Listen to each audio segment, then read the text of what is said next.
bringing news that matters to you. You're watching the Bahamas Tonight Northern Edition. Welcome back. Changes are expected to come within the telecommunications sector this month. In this report, officials of the Utilities Regulation and Competition Authority explain some of those changes and how it will benefit Bahamians. Italia Hall has more. Mobile number portability is a service that will allow cellular phone customers to keep the same number even if they decide to change their service provider. Chief Executive Officer of IRCA, Stephen Barreau, says this system opens the door for competition between the two telecommunication companies in the Bahamas. The ability of a consumer, a customer, to choose their operator whenever they wish and to decide, I'm not happy with what you're giving me, so I'm going to go to the next guy, is what really makes competition work. Because each operator knows if they don't satisfy their customers will leave.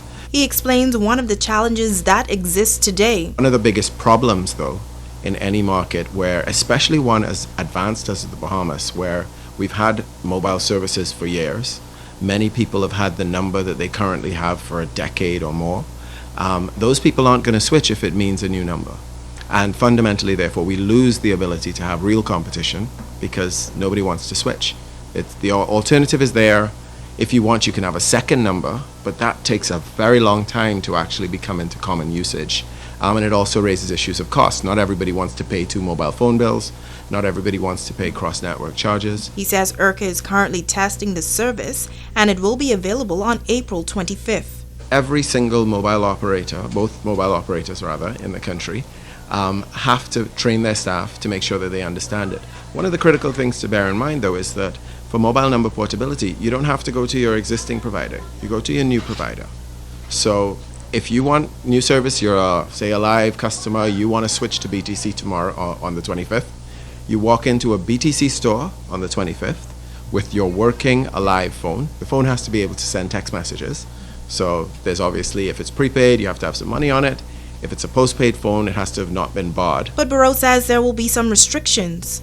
There'll be an account check, an ID will have to be provided. The Chief Executive Officer is advising the public to contact IRCA if they have any questions or complaints about the new service. Italia Hall, ZNS Network News. And now it is time to Ask the Doctor.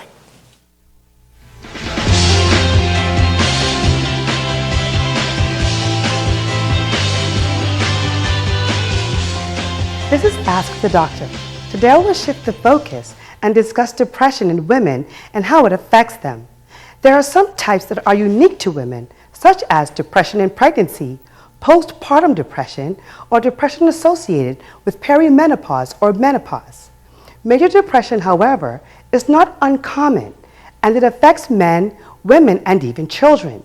In some women, it may be associated with relationship dissatisfaction or even with physical, emotional, or sexual abuse. Role strain is another cause of depression associated with women who feel pressured to excel in the home as well as in the workplace. Women can also experience depression due to body image issues, particularly when going through puberty, which can continue throughout life. Please remember that depression is treatable and that there are many resources available to help you or your loved one who may be dealing with it. If you have further questions, please email askthedrbahamas@gmail.com or drop them in my question box at the hospital or at any of our Grand Bahama community clinics. I'm Dr. Monique Pratt, and this has been Ask the Doctor. And stay with us. We've got a live born as a check on sports when we come back.